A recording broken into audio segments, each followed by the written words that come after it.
Hey guys, welcome back to Ask Me Drummer and Loud and Proud. Today I have Scotty Rufo, the owner of a music venue and billiards bar in Ottawa, Ontario. During the pandemic, it was tough and the music scene has changed. A lot of things have changed, and Scotty and I got into that discussion. So don't miss this discussion with Scotty Rufo and myself. Thanks for watching.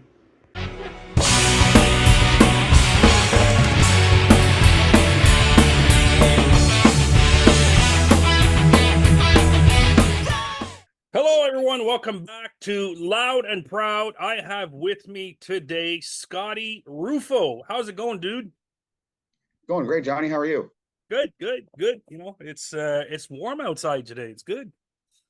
I can't believe I was just looking at the forecast and I think we're hitting 15 tomorrow. That's what they say. And then we'll go back into a freeze, but it's still good. Those poor snowmobilers. Well, you know what though? The two-wheelers will be out soon. I actually saw one last week. I was surprised to see somebody out. Oh, So I saw a few of them out there. yeah, So I don't think I'm ready for that. still too much dirt and grit on the road right now. So Exactly. you are the owner or part owner of the Brass Monkey. I do have partners in it. Okay. I guess I'm the principal there right now. One of my partners Yep. is out in the West, and yeah, so I've been handling a lot of things myself there over the years. Definitely getting through the pandemic, and yeah, we're starting to see some upward movement again. Well, let's discuss that. I wanted to talk about how the pandemic affected you and your venue and how things are coming along now and how things have changed since the pandemic. So during the pandemic, you had to shut down. So what was your total shutdown time? I think over, um, I guess the COVID period that we would say from say March 2020 to what I guess the end of March 2023, let's say over that three Hmm. years, I believe our total complete closure was about 20 months, with about another 9 months in and out of there, operating at reduced capacities or restricted hours of operation and whatnot like that. I mean, we did a lot of innovative things, at least for our region, that a lot of venues weren't doing, and we helped a lot of our colleagues out at the Yeah, same yeah. time. With Stacy at the Rainbow and I worked on a lot of stuff together. Um, for example, we created microphone shields out of plexiglass as an initiative to be able to have performers in front of people without having a giant wall of plastic in front of them, and a few other things like that. We integrated live feeds very quickly, so we could have bands at least sitting in your living room with you or in your backyard. And yeah, so we worked out a lot of things that worked well with us. I personally spent a lot of time with Ottawa Public Health and the province of Ontario with their health committee. I sat on the table for a while with Ottawa Public Health on their committee on trying to reopen. We also started an initiative called Open Safe Ottawa with working with restaurants and I remember gyms that. and Yep. other, Yeah. yeah, and other public health measures were taking. And I personally think we had an integral part of being able to reopen a lot of businesses. Well, of course he did. I remember that. And I do remember visiting the Brass a couple of times during the pandemic where you had barriers in front too, which is, what you get from the city when there's an event. You had barriers, then you had the plexiglass. And I remember that. And everyone had to be, anyone who was in a performance had to, be vaccinated and proof of vaccination. I remember all that. And Yeah, and we didn't know much about it at the time, and we yeah, were taking instruction, and um, obviously we were on both sides of the fence about it. We weren't sure what was going to be happening earlier on during the pandemic, during the very beginning of it. yeah. We didn't have a lot of understanding about it, and as we did, we grew with it and we made changes. And our primary goal was at the time, to keep our guests safe, to keep our staff safe, and of course our performers. And as we migrated through the course of 3 years, we made some significant changes that we're still keeping in place today. We definitely learned a lot about um, hygiene. I mean, you've been in our joint. We keep it very clean as it Yep. is, but Very clean. we Absolutely. did we did learn a lot more about common things that we take for granted every day here, you know. And Mhm. as you know, I travel a lot, and I'm down in I wouldn't call them third world countries, but I go down to Cuba a lot, and you know, the Dominican and Mexico and stuff like that. And what we were doing here in Canada definitely made a difference, I believe, in helping to keep people safe. I would have to agree with that 100%. We've seen how a lot of other countries lacked and in the way of sanitization, personal health and all that. Um, so during the pandemic, you spent a lot of, you and your staff spent a lot of time, especially you as the business owner, spent a lot of extra time putting in these measures, spending money that you don't have because your bar is Yep. closed, right? And then all of a sudden you get to reopen, but you're still at reduced capacity. And all in time, as much as the government was helping, you're still accumulating debt, are you not? Well, that's kind of an interesting story. We didn't take on any government loans, grants, anything like that. Okay. Um, we were very fortunate. Our landlord, who owns our property that we lease, was very supportive of us. She understood that, you know, there Okay. was no revenue coming in. We had a conversation, I believe, early April or mid-April, before Easter, anyways, of 2020. You know, talked about rent and things like that, and how we were going to be able to function. I mean, we did obviously lose a lot of money. Our Yeah. banks were drained pretty quickly. It was a lot. We had to still pay our insurance, and we still had to pay hydro, and we still had to pay, you know, other utilities. And at the same time, most of our staff that were working for us at least had part-time jobs, but some were hairdressers and some worked in other different parts of the hospitality industry, so they didn't have Hmm. any income either. You know, so we were doing our best to kind of to maintain that, but our expenses definitely outweighed our income, that's for sure. And you know, for us, a large portion of our walk up was, um, previous to the pandemic, would have been, you know, people coming in to play pool with our 12 billiard tables and Hmm. whatnot. People just weren't doing that, and even still, here we are, you know, going into 2024 now, and we're still seeing a shortage of those types of clients coming in. Yeah.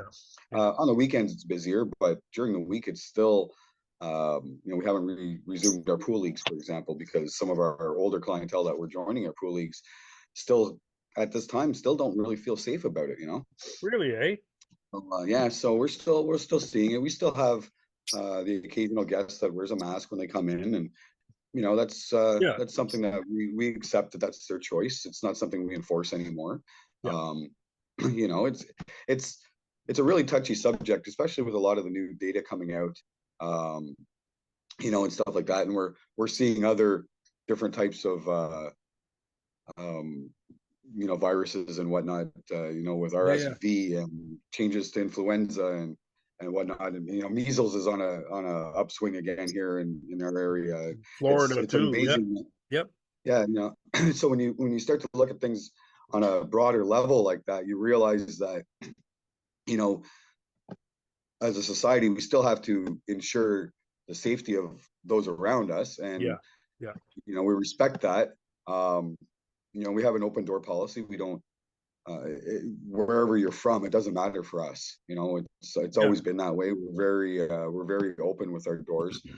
You know, whether you're, you know, a person of color, or a different sexual orientation, or Hmm. um, members of certain clubs or different entities and Yep. stuff like that. We don't discriminate as it is right now, and I think Yep. we've done very well over the years with our clientele being very open with each other like that as well. So I agree with that 100%. Me myself, having had a couple gigs there, and gone to see some gigs and just showed up for, just to have a beer or something. I've seen so many different styles of people, different races and everything in there, and everyone goes in there and just gets along. I have never once seen an yeah, issue where, in the times that I've gone, I've never once seen a problem where there was any sort of anyone who was angry at another person, or any fights or anything. It was like it's a very clean run place. I'm gonna say bathrooms top notch, man. I have to give it yeah. to Well, you. That's a you big know, thing, man. I've always had that mentality, and I think my partner Dion shared that with me, and our other partners when we took over the space almost 10 years ago now.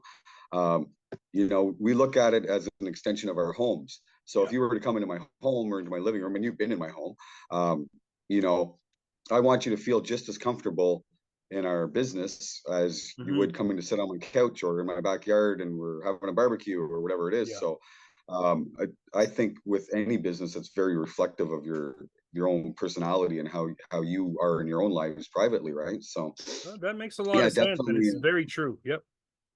Yeah, we Well, always say that you know the smell of stale beer and clean linen is kind of our scent in the bar all the time. So well, if it doesn't smell like stale beer, there's not enough that's been spilt. No one's having a good time. So now, so we're now in 2024, and restrictions are gone and everything. We've seen a trend. I know I have myself, where a lot of bands and musicians took up to going online, right? Because they couldn't play live anymore, and we're getting a lot more stuff on YouTube. Now, how has that affected the music scene, let's say in your area? How has it changed for you? well, again, I mean, there's a couple of different um, compartments to that question. Um, sure, a lot of people did go to YouTube and TikTok and Yeah. you know Facebook Live and whatnot to be able to put some of their music out. A big part of it though was a lot of these guys weren't able to get together to do recordings, and you know maybe they had a family member that had some vulnerability when it came down to health issues and stuff like that. So um, a lot of these new platforms started to become more popular. Guys were sharing files back and forth with drum tracks you've done yourself. You've been tracking Yeah. drums and stuff like that. And it's like you might spend some time virtually in a Zoom meeting or a similar platform like that where you're working on a song together, and maybe you'll get some time to get together and record it, or you work on it and you send it off to a producer, or with so many wonderful different programs now with digital audio workstations and stuff at home, Yeah. it's Yeah. it's very easy for you to be able to produce stuff. So I think a lot of really good new music came out of the boredom during the pandemic. The second part of that though was a lot of these guys weren't able to get together to get out and tour. Yeah. So to monetize that, yeah, it's great that you put out a great new song on YouTube or TikTok or Spotify or whatever, but to monetize that and actually make a living at it wasn't the same. A lot of these guys, especially the younger bands, are relying on their merchandise sales versus having Hmm. getting the gate Yeah. at the door, right? So with them not being able to get out there, and it took a long time to get these guys out. You're talking bands that might have been skipping a city on one run of a tour and then coming back on the second leg or something like that, that were trying to cramp all this stuff out and getting out there, and they were tired, and you know dealing with even problems with electronic shortages and stuff like that. If you're Yeah. a guitar player and maybe a pedal broke or an amplifier broke, trying to get the parts to repair that became a problem too. As Oh yeah. Yeah. for the last 18 years, I was running a sound and lighting company, and we were struggling trying to get um, parts in or even whole components in. We were uh, rebuilding a bunch of the Catholic schools here in Ottawa, changing on theater over to LED lighting from older conventional lighting, and we were sometimes 3-4 months waiting on one simple component to finish that installation. So that trickled down to a lot of these bands as well, and a lot of venues closed. So it was difficult for a lot of these guys to start rooting again, It which made a big is. problem for us as well. We've seen, I guess, in the last 8 months, we've seen an upswing on our bookings and stuff like that. I have 2 bookings left from now on weekends, anyways, from now until July 1st. So we're Oh, getting booked up again, he's and looking for a booking. That guy right there. yeah. So yeah, for and I try to balance out making sure that our local talent and regional talent gets as much Yeah. um, stage time as they can. And with, again, here locally in Ottawa, with Barrymore's closed up before the pandemic, but it Hmm. doesn't look like that will ever be a venue again, at least for live music. There's too much repair that needs to be done. No, I We've know the got owner of the building. Forget it. Oh, well, yeah, we won't go down that road because we both know that story. But I know exactly who he is, and he was our mayor here in CP I for a know while. Louis is not a friend of either of ours. No, So, no, um, I'm not afraid and to then say it. Mavericks changed ownerships during the pandemic, and then now they've changed their format. Um, so they're not doing a lot of live music anymore either. They're Really, more of eh? a yeah, they're more of a Latino dance club now. Okay, because I saw that So they were selling equipment. yeah, well, they're actually selling the businesses up for sale I right saw now. that too. Yeah, they were selling the business. Yeah. So Adam, that's a victim yeah, of the pandemic. yeah, Adam closed Babylon down during the pandemic too. Never reopened. Um, what else did we lose? We Wow, lost another one downtown. that's So I two mean, big names gone. well, yeah, and we've lost. I think we lost four larger venues during that time in a city that really only had half a dozen. So Yeah. either you're playing at a pub, a little Irish pub, or a Heart and Crown, or a Barley Mow as a duo. Yeah. You get up to some larger places like some of the breweries, for example, and then from there you go to either our venue or Overflow Brewing, which has another great stage and a beautiful setup in the south end. Um, and that's it. Then your next jump, you're going up to theaters like Bronson Center or Algonquin, and the costs to do those are very, very high for Very promoters. exuberant costs. Yep. So we have to be able to cater to the local music scene, and it's very important for us to do that. Being musicians and promoters and venue owners, I Yeah. think it's our responsibility to still be able to do that. We've got a good friend of mine, Ben, that owns Cafe de Cuff. He's got a small place, and he's really filled in that niche of being able to bring at least something to the downtown core. You've got Cafe de Cuff and the Dominion, and of course, the Prescott and Carlton and stuff like that. But again, their capacities are very limited, so Yeah. it's kind of been difficult for everybody. The Rainbow went through a lot of stuff during the pandemic too, almost closed down. Yep. Luckily, they got a lot of support from the community as well. Did some upgrades. Stacy runs an incredible venue there. I'm really proud to call her a friend of mine. Yeah. We've done a lot of stuff over the years. Her dad, Danny, and I actually used to do stuff 20 something years ago. So Stacy and her brother have kind of taken reins on making sure that the Rainbow is that's a staple downtown. It really is. These Yeah. are Yeah. places, I've seen some great blues shows down at the Rainbow, and Oh, I've been I there think many we're blessed times. to be able to. Yeah, we're blessed to be able to still have some of these venues around, but it was a struggle. I mean, I'm telling you, it was a lot of money. I bet you I don't even want to say any numbers. I bet you we were probably down 250, $300,000 of losses just, and that's not revenue loss. That's, Yeah. root loss during the Oh pandemic. And yeah. again, I listen, I'm a business owner too, and I'm still trying to catch up. It's not easy, right? Now, one thing exactly. to touch on is so you've got a lot of bands who want to come in and play and you're booking. What's the patronage like now compared to before? Um, Again, that's kind of a weird question because the tours that we were missing out on, they're still doing very well. Okay. Um, I'm finding that locally, um, and it might be, I think about this a lot. So a lot of the local bands are really hungry to get out and play. So they're playing a lot more frequently than they were before. Hmm. Um, that said, though, I'm also getting this vibe that it's almost like a fear of missing out.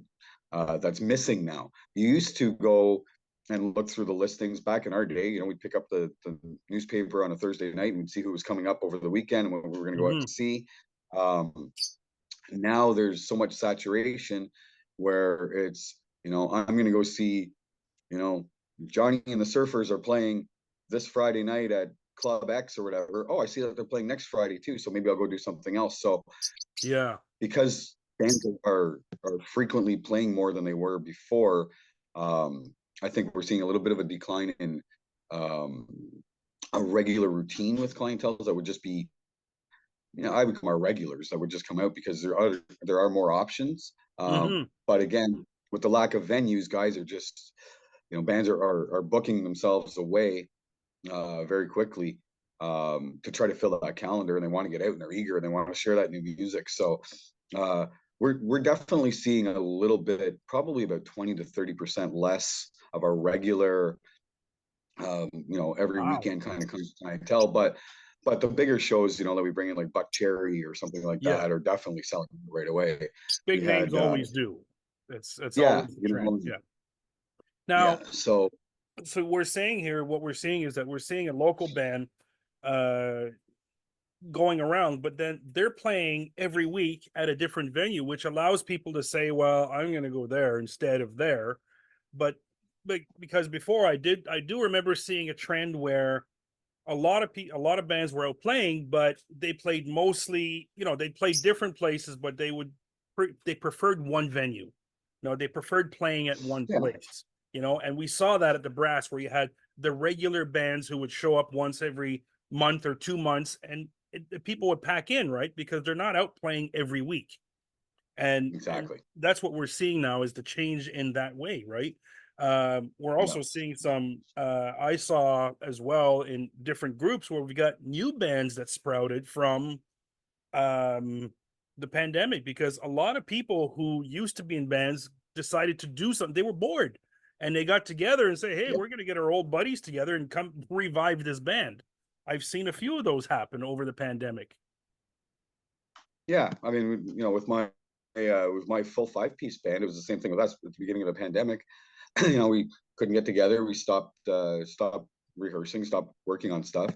My singer's mom was part of the vulnerable population, her Yeah. daughter as well, and that made it difficult for her to be able to come out, because there was a lot of risk of bringing it back home. Her mother was dealing with stage 4 cancer, so we had to be very careful with her immune system. Yeah. And her daughter her daughter was battling Crohn's disease. Um, so again, it became very difficult for us to do that, and we didn't want to put her at risk of bringing something home.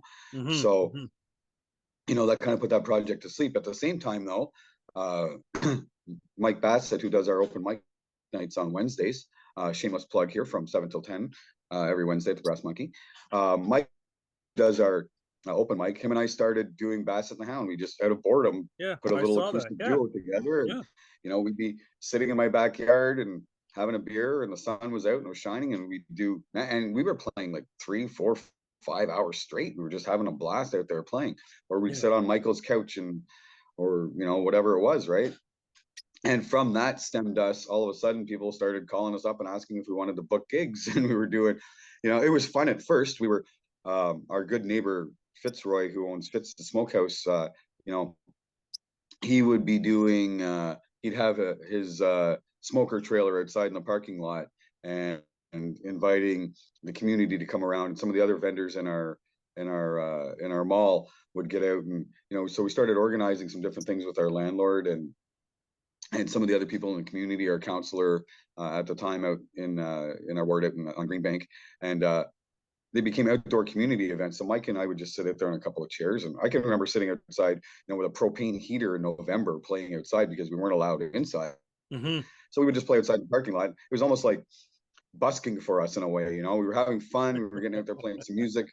We were using our junk, but we got out there and did it, and we had fun doing it. And from that stemmed bookings. We started booking at different places where, we've got like 4 bookings next month or something, where it wasn't something that we expected to happen.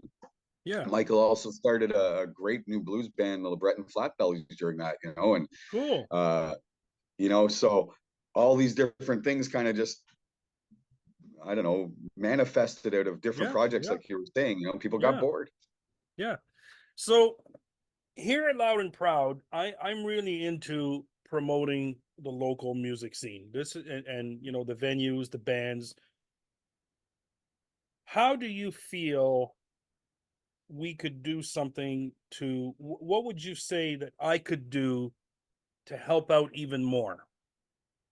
Well, the biggest issue now is because there are so many different avenues for bands to um, promote themselves. I find that they're not using them to their advantage.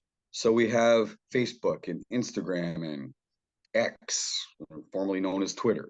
Yeah. We have TikTok. We have YouTube. Uh, and I'm sure there's countless others that there's a new one, Threads or whatever that just Yeah. came out, or Trends, Yeah. whatever the heck it is. You know, and for those ones, it's a lot of work to sit there and to be able to populate your website and do your social media updates and whatever. My very, very good friend, Ginny Ranger, you know, I helped her out with you know, building her a website for her music. And you know, Mm-hmm. she gets up in the morning, she spends a good full hour just in the morning having her coffee, getting on her social media, banging away at all that stuff, trying to get some promotion out for upcoming gigs, trying to get some, you know, likes or whatever, followers on some of her new music and things like that. And I Yeah. look at it and I think, how can we better serve that community, that singer songwriter, that local band, as you're saying? It's very difficult, because it's a very in the moment thing when you're marketing that type of thing. Uh, Paying for ads and stuff like that on a venue level, it works out great because I can reach, I think we have 14 or 15,000 followers on our Facebook page for the Brass Monkey, Okay. but Yeah. to build it organically is very difficult. Oh yeah, Um, absolutely. Yep. you know, as having bands and all of a sudden you got a new band, now you got to start a new page and there's, you know, to hit 500 likes or 500 followers is a very difficult target as it is. And that might take months or years. Yeah. Um, but that being said, there's so much out there on social media and stuff. As you're scrolling by and you're, you know, having your breakfast or whatever it is, Yeah. or, you know, you're getting ready for bed and you're scrolling through and you see 400 posts from different bands and different whatever, um, it gets lost in the mix. It Back does. in our day, when, you know, back in the 80s and 90s, when we were doing that stuff before, I don't know, I think I joined Facebook. I had this conversation actually with Jimmy the other day. I think I joined Facebook in 2007.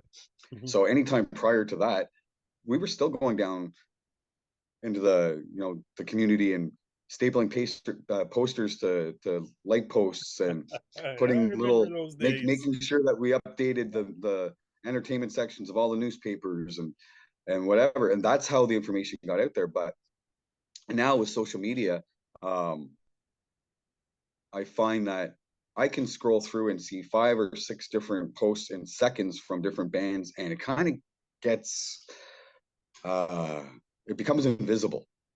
It You don't does. see it. It does. Yep. It's Terrestrial radio is a dying format, unfortunately. And I started in radio back in 1988, so mm-hmm. I'm a huge proponent for radio. I know that I get it. John Milky is a huge proponent for radio. I think that information is instant. It's needed.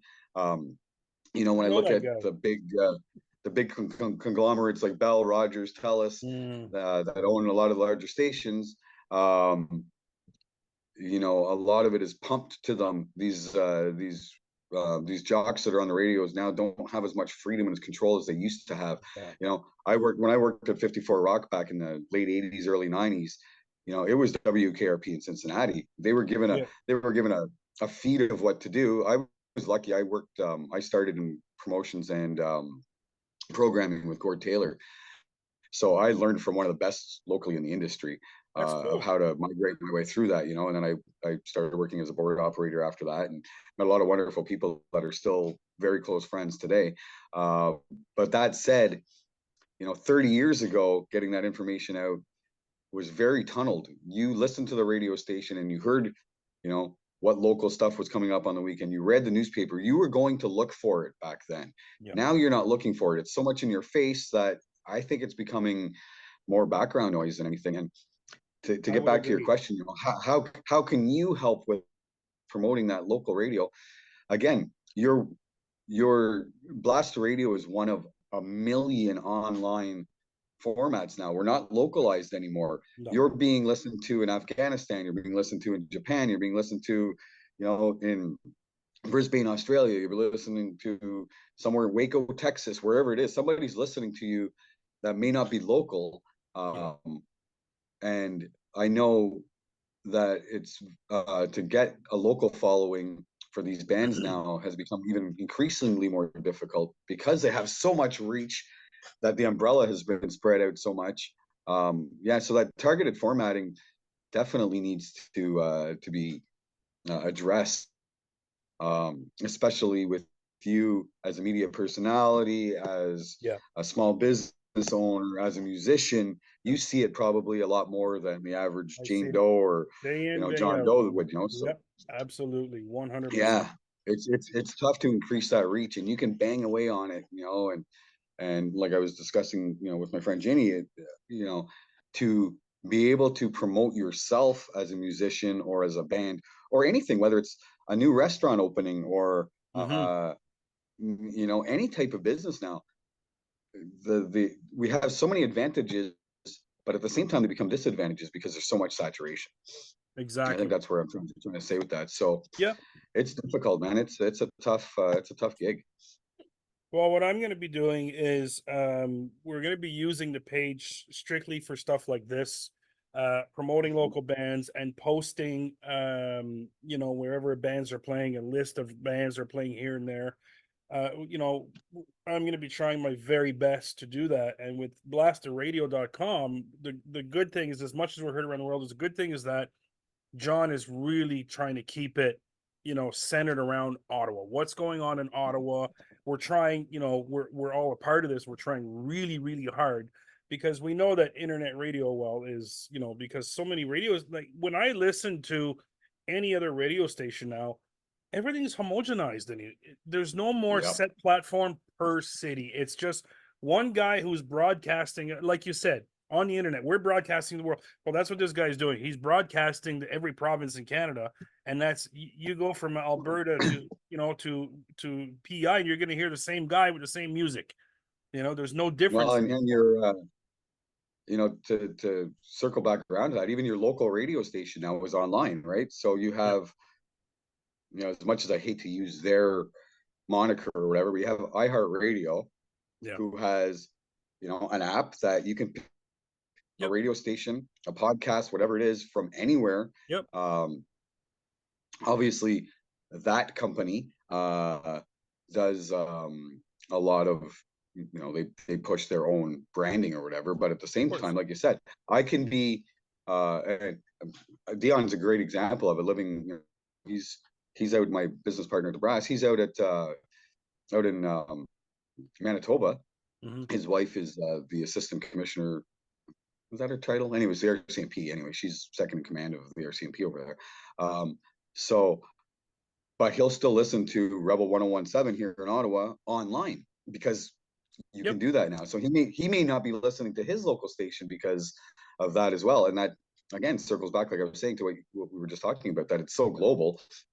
You can listen to any radio station, you can listen to whatever it is around the world. So um, I see how much effort John has put into BTR over the years. oh my And goodness, it's it, outstanding it, how much it work he's done. yeah, but again, he's a diehard old school jock who Yeah. wants to be able to populate and have that listenership still in his hand. And I think he's doing a great job at it. I mean, I really do. We've done some stuff over the years. Um, you know, we're BTR, we've done a couple of BTR presents and things like that. Yeah. And it's worked well. And I think he's definitely building a following. BTR has been, with what you're doing now, for example, having these small little radio shows and stuff like that. And I've had other friends do it too. J-Man, Jason Petrunik, he did the same thing for a while. He was doing, once he got out of terrestrial radio, he started doing podcasts and different Hmm. things like that. And even on a celebrity level, you see that where there's a lot of celebrities now doing their own thing. Yeah. Jan Arden, you know, she's got a great radio show that you can pick up anywhere on the internet, and at the same time, maybe you'll listen to it on a talk radio station while you're Yeah. driving in your Yep. car.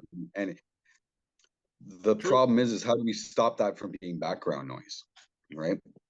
That's the Keeping it problem. interesting is definitely Yeah. one reason. It's tough times because what's happening too is with the technology, everything changes so fast, right? And Yeah, we've seen how social media has just completely, it was just like a bomb. It just came in and just like, wow, almost wiped out everything we knew, right, from one day to the next, on how the world has become so small. And that's what happened with grunge. yeah, it's true. And it's It just just came like, in and wiped everything like the dinosaurs. yeah, it's just the world has become so small now that you don't have to go out as much anymore, right?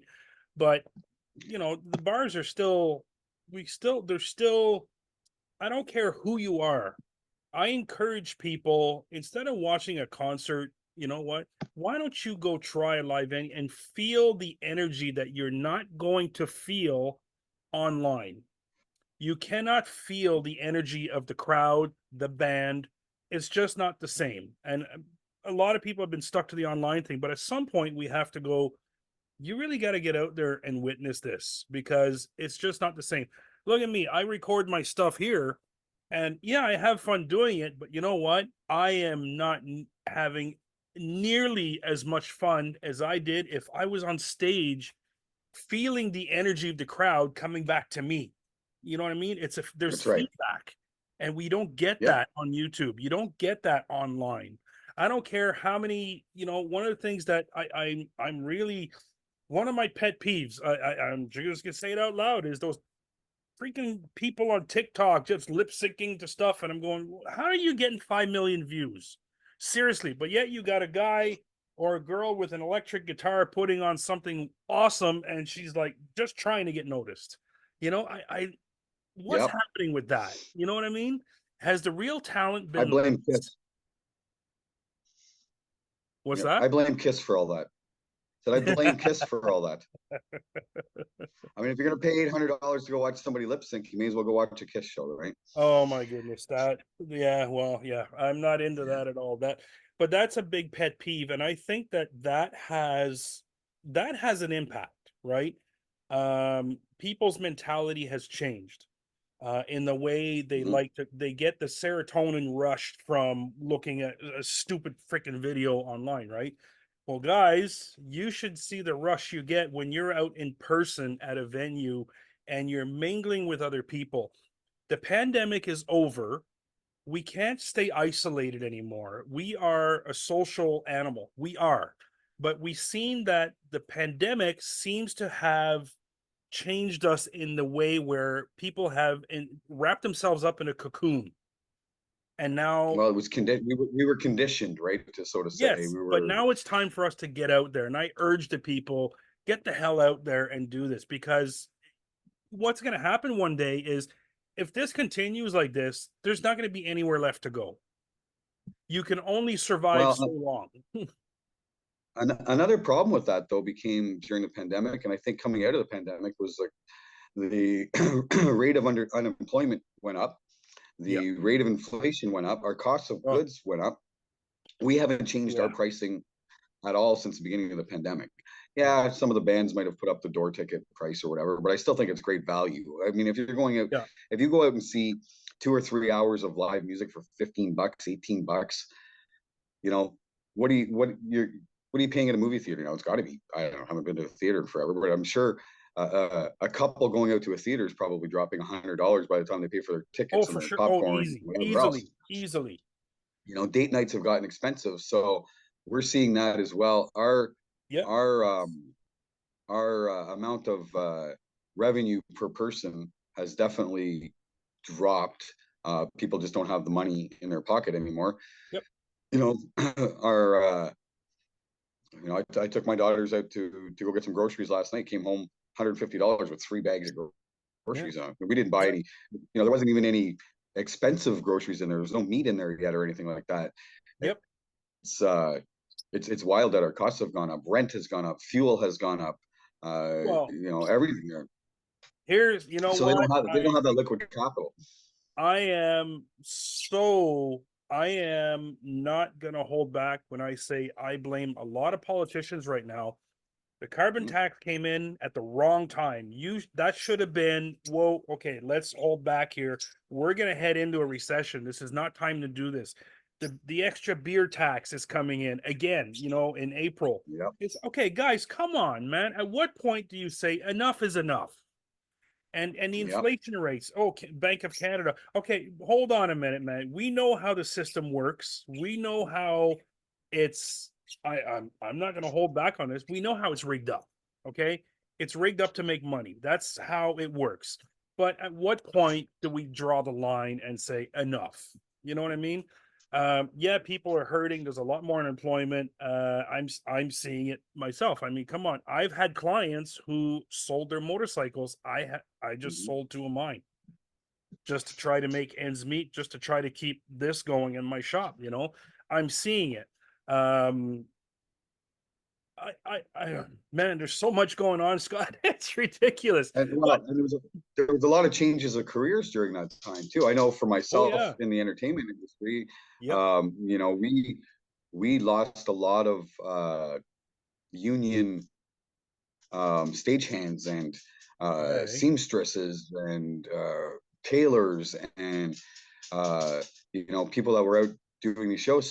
So a lot of non-union members were brought in on you know, day tickets or whatever to fill in that gap. But a lot of these guys left and said, I'm not hauling equipment anymore, and I don't want to be up on a lift yeah, for 12 hours, you know, doing rigging and stuff like that. And they went on and they started new careers. They went back to school. Maybe they got into, yeah. you know, IT definitely took an upswing, I believe, anyways, during all this because of all of these new platforms like Zoom, as we're speaking on today.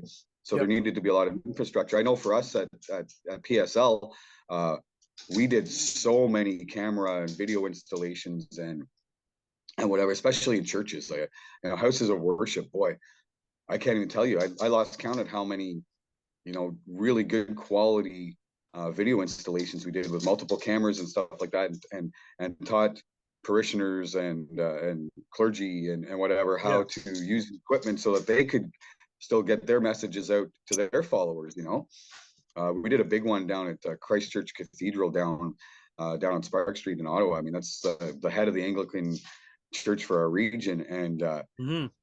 I don't want to say any numbers, but it was tens of thousands of dollars for them to have this system, and they've got a beautiful Wow. system. And Eh? I'm telling you, it made a big difference.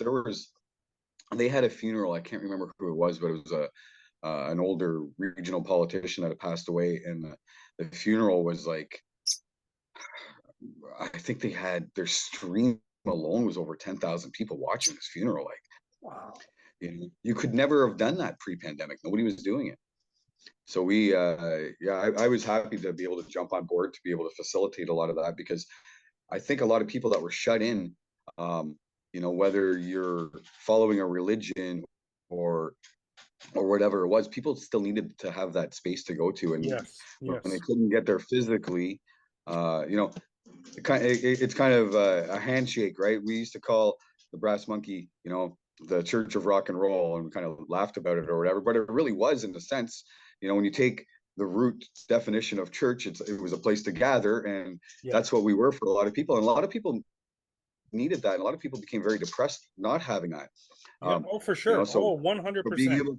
being able to have that interaction in your living room. In fact, some of the houses of worship that we set up, the Temple of Israel on Prince of Wales Drive, we set it up that their members could be interactive. So we set it up where there was a very similar component to Zoom, Yeah. uh, where they could do their readings back across the big screens, where for the Yeah. people that Yeah. were, you know, in physically in the building could see what was going on, but they were still they didn't lose that connection because they were still a part of it. Yeah. Yeah. Yeah. And I think that helped a lot of people get through quite a few things. You know, unfortunately, we've both, you know, lost some people close to us that Yes. either turned to drugs or alcohol because depression had sat in. Oh, it was bad. You know, and that's a big thing for you and I both. Uh, and sadly, I think had they had a little bit more support and were able to get out, and I don't think we're still seeing some of the residual effects of that. Yes. Oh, And I yeah. don't think our governments were on top of it. Yeah. Our healthcare system, it was very blatantly slapped us in the face of how terrible our healthcare system, Yeah. the shape of it was. But here we are, 4 years later almost now, and what's changed? There really Not hasn't much. been It's, any. if anything, it's gotten worse. You Our know, healthcare system is now slammed. We lost a lot of doctors. I lost my family doctor right after the pandemic. I got a letter in the mail from my medical clinic saying, for personal reasons, she's just leaving and she's not pursuing anything medical. Like she actually yeah, left the medical, and I thought, holy took a crap, here whole I new am career without a swing. doctor now, all of a sudden, right? Thankfully, they found a replacement, but so yeah, like you said, 2024, our healthcare system is still in shambles. But let's get to I want to talk about, you know, I want to talk about the brass monkey. Let's Okay. get you involved in this. What does the brass monkey offer that other venues don't in Ottawa? Well, for the first thing, never charge our bands to come in and play. We don't have a pay to play format. Uh, we try our best to hold ourselves as accountable as the talent coming in Mhm. to equally promote. Um, we have arguably probably the largest small venue stage in town. Our I would capacity agree. definitely. I would agree. Um, we just did a pretty significant lighting upgrade on the stage. I've never been a big. I never really gave a shit about lighting, to be honest with you. My motto has always been nobody goes home humming the lights. Yeah. They go home humming the songs. They don't go humming the lights. So I never really cared about that. But the guys finally convinced me. So we put in um, a pretty good lighting rig now. But we don't charge for technicians. Um, Yeah.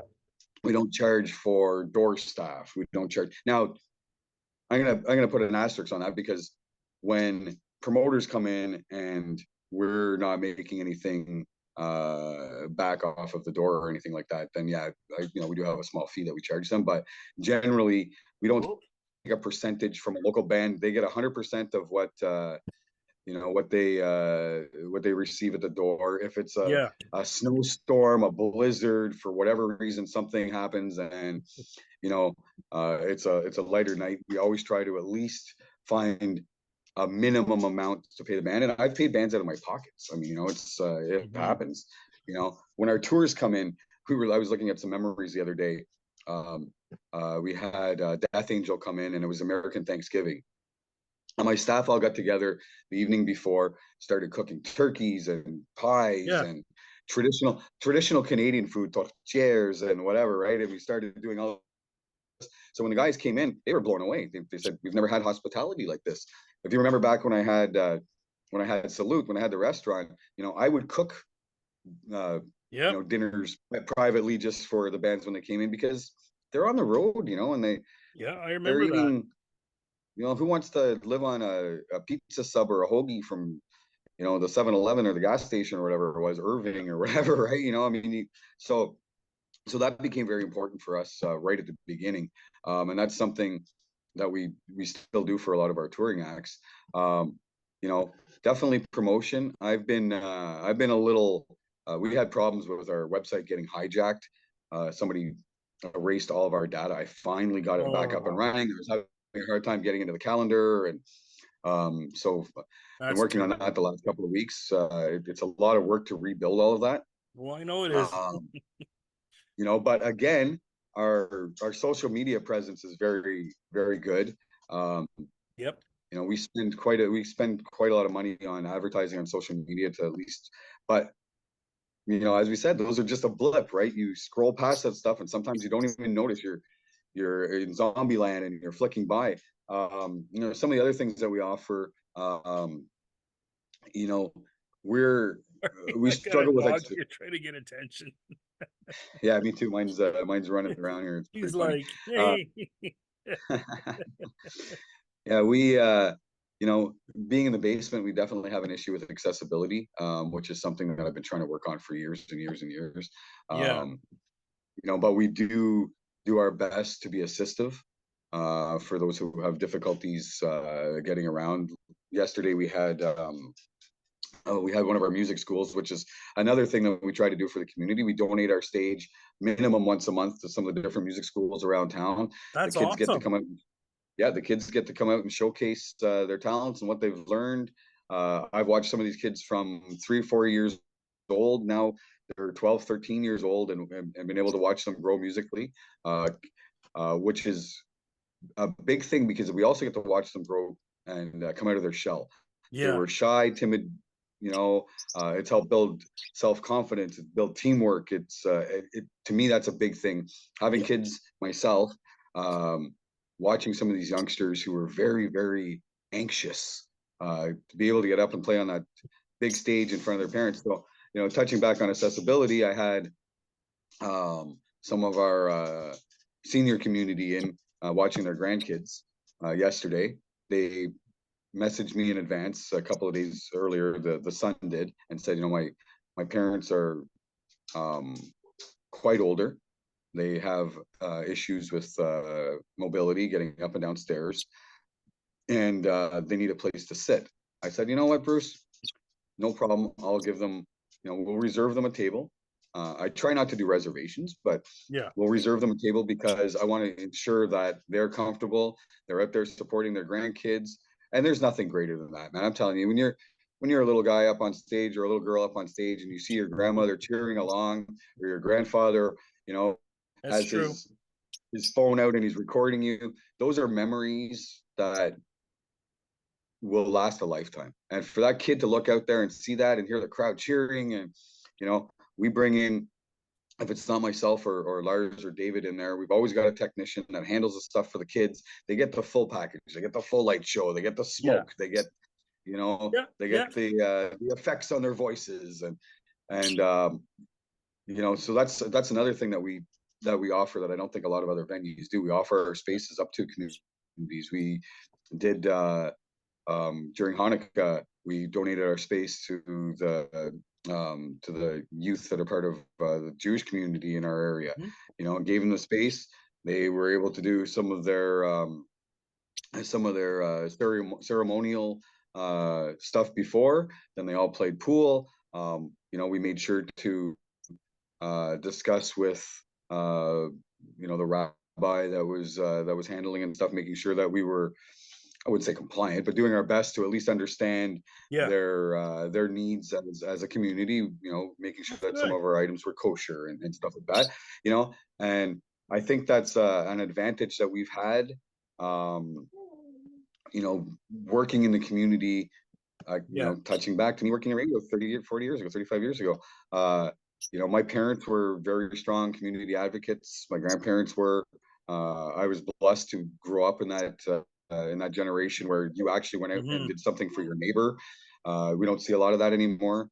You and I have been friends for a couple of decades. I see all the work that you do in the community for your community, and it's tough. And people don't understand how much work that is to put a ride Yep. together, to get it out there, to Yep. with Rising Phoenix, it was working on the bus, so doing all of this stuff, and people Yep. don't understand how much that takes out of your personal life, and it takes a lot, and it ruins relationships, and It it does. does a Oh lot of yeah, things, oh, it does. It does.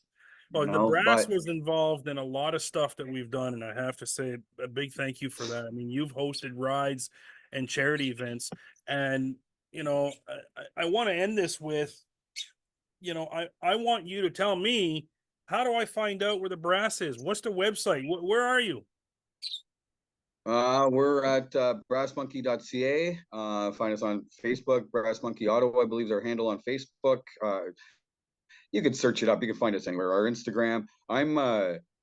I'm getting pretty old, John, so I don't, I just downloaded TikTok a week ago. I'm lost in it. I don't see what the hell anybody wants to run around and chase after a I chicken or have to whatever they're doing this agree. week, or, It takes eat up a so much Tide Pod. time. And well, that's the problem as well. You're sitting there, and next thing you know, 4 hours later, you're watching somebody put a dress on a frog or something, and you're wondering how you got to that spot in your life. So with yeah, we're That's easy to so find. true. We have lots of social media presence. I've been spending a lot more time when I'm there, trying to go live and give little snippets out. I have been a big you know, I don't just include the Brass Monkey in a lot of my stuff. I always try to support the other local venues. I think Yeah, it's important that people have variety, have choices, have options. There may not be something going on at my place you might like that night. Maybe we've got a country show yeah, or a death metal show, but you want to see some classic rock. Our friends over at Overflow might have a great tribute on, or yeah, yeah, yeah. uh, we've always down at the Rainbow or Mavericks, and yeah, they're my competition, but at the same time, we're all, you know, we're all in this together. You're You all know, in and this together. Exactly. Exactly. I Well, think that's Scott, a huge thing. We support each other. I want to say thank you so much for joining us. This was really good. A lot of insight. Folks, I urge you to check out brassmonkey.ca or look them up on Facebook. Great venue if you're looking to go see some bands or just shoot some pool. Hey, if you want to start a pool league, I think that would probably be the place to go. They got a lot of great pool tables. Do you still have arcade stuff there? No, during about the first 6 months or so of COVID, our friend Robbie, who provided all those games, it was a hobby for him. Okay. He Gotcha. brought a lot of that stuff in himself. He had some vintage stuff. The maintenance on it was getting to be a lot.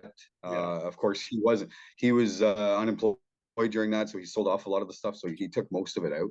Yeah. Um, and and in exchange for that, I opened up the space between the back room where the arcade was and Yeah. the main bar. I cut that wall right out, so it's completely open now. And we put 5 more pool tables back there. So Oh wow. So even uh, more pool tables. There you go. yeah, yeah. So Get we've some opened up the billiards space a going, little bit more. people. Yeah. Well, listen, thank you so much, Scott. I really appreciate it. Brembo says hi. What, you gonna say hi? You gonna say hi Hey, to buddy. Scott? Look, he's over there. Both are in here somewhere. I don't know where he went. Well, thank you so Yeah. much for joining us. And thanks for having me, John, and good luck. And you know, for all those listening to Blast the Radio online, you know, we wish you definitely a future and the best of 2024 as we enter it again. I Yes, think we're all going sir. to have a great year this year. Absolutely. Thanks.